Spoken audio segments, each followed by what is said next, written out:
Hi friends, எல்லோருக்கும் வணக்கம். Welcome to நித்தம் ஒரு சமையல். இன்றைக்கி பால் சுறா மீனை வச்சு ஒரு சூப்பரான சுறா புட்டு தான் நம்ம செய்ய போகிறோம். அதுக்கு முன்னாடி நம்ம சேனலை சப்ஸ்கிரைப் பண்ணாதவங்க சப்ஸ்கிரைப் பண்ணிவிடுங்க.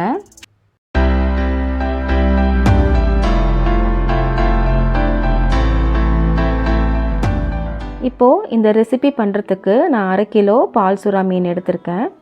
நான் பெரிய பெரிய துண்டுகளாக தோலோடு கேட்டிருந்தேன். அவங்க ஆனால் தோல் எடுத்துகிட்டு இந்த மாதிரி கட் பண்ணி கொடுத்துட்டாங்க. இப்போது இதை வேக வச்சிடலாம். ஒரு சட்டியில் தண்ணி சேர்த்துட்டு அதில் கொஞ்சமாக மஞ்சத்தூளும் சேர்த்துருக்கேன். தண்ணி கொதித்து வரும்போது நம்ம கழுவி சுத்தம் பண்ணி வச்சுருக்கிற மீனை அதில் சேர்த்துக்கலாம்.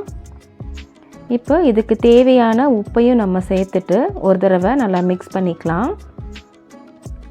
ஒரு 5 நிமிஷம் தண்ணி கொதித்து வரும்போது நம்ம ஸ்டவ் ஆஃப் பண்ணிவிட்டு மீனை இந்த தண்ணியிலேருந்து நல்லா வடித்து எடுத்துக்கலாம். ஒரு வடிகட்டியில் ஒரு 10 நிமிஷம் அப்படியே எடுத்து வச்சிடலாம். சுத்தமாக தண்ணியெல்லாம் வடிஞ்சதுக்கப்புறமா இதுக்கு நடுவில் இருக்கிற முள்ளை நம்ம எடுத்துட்டு மீன் துண்டுகளை மட்டும் தனியாக எடுத்து வச்சுக்கலாம். இப்போது எல்லா முள்ளையும் நம்ம எடுத்தாச்சு. இந்த மீனை மெல்லமாக இந்த மாதிரி பொடிச்சு வச்சுக்கலாம். இப்போ இது செய்யறதுக்கு நான் 1/2 கிலோ மீனுக்கு 200 கிராம் சின்ன வெங்காயத்தை நல்லா ஸ்லைஸாக கட் பண்ணி வச்சுருக்கேன். கொஞ்சமாக கருவேப்பிலை, காஞ்ச மிளகாவும் எடுத்திருக்கேன். பச்சை மிளகா உங்கள் காரத்துக்கு தகுந்த மாதிரி நீங்கள் சேர்த்துக்கலாம். நான் 3 மிளகாயை கட் பண்ணி வச்சுருக்கேன்.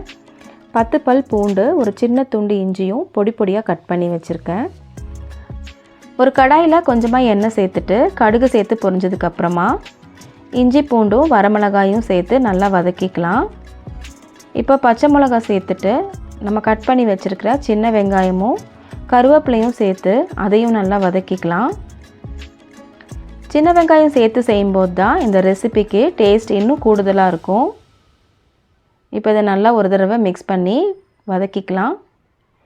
இப்போது பொடிச்சு வச்சுருக்கிற மீனில் ஒரு 1/4 டீஸ்பூன் மிளகாய்த்தூள் சேர்த்து அதை ஒரு தடவை நல்லா கலந்து வச்சுக்கலாம்.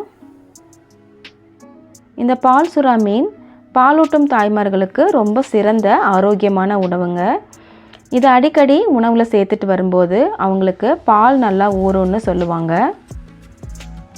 இப்போ வெங்காயம் நல்லா வதங்கிருச்சு. அது கூட கொஞ்சமாக மஞ்சத்தூளும் சேர்த்துட்டு நம்ம எடுத்து வச்சுருக்கிற மீனையும் அதில் சேர்த்துக்கலாம். ஸ்டவ்வை மீடியம் ஃப்ளேமில் வச்சுட்டு இதை நல்லா கலந்து விட்டுக்கலாம். மீன் நல்லா பச்சை வாசனையெல்லாம் போகிற அளவுக்கு இதை நல்லா குக் பண்ணோம். அதனால் ஒரு 10லேருந்து 15 நிமிஷம் நல்லா இதை பொறுமையாக திருப்பி விட்டு நல்லா குக் பண்ணிக்கலாம். இந்த டைமில் உங்களுக்கு உப்பு பத்தலைன்னாலும் நீங்கள் சேர்த்து கலந்துக்கலாம். இப்போ வெங்காயத்தோட மீனெல்லாம் நல்லா ஒன்று சேர்ந்து சூப்பராக ஃப்ரை ஆகி வந்துருச்சு. கடைசியாக நம்ம மல்லி இலை தூவிட்டு ஸ்டவ் ஆஃப் பண்ணிடலாம். ரொம்ப சூப்பரான டேஸ்டியான சுறா புட்டு ரெடி பண்ணிட்டோம்.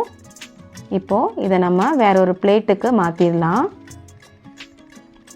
ஆரோக்கியமான இந்த சுறா மீன் புட்டை நீங்களும் கண்டிப்பாக உங்கள் வீட்டில் ட்ரை பண்ணி பார்த்துட்டு உங்கள் கமெண்ட்ஸை என்னோட ஷேர் பண்ணுங்கள். இந்த வீடியோ உங்களுக்கு பிடிச்சிருந்ததுன்னா லைக் பண்ணுங்கள், ஷேர் பண்ணுங்கள், சப்ஸ்கிரைப் பண்ணுங்கள். Happy cooking!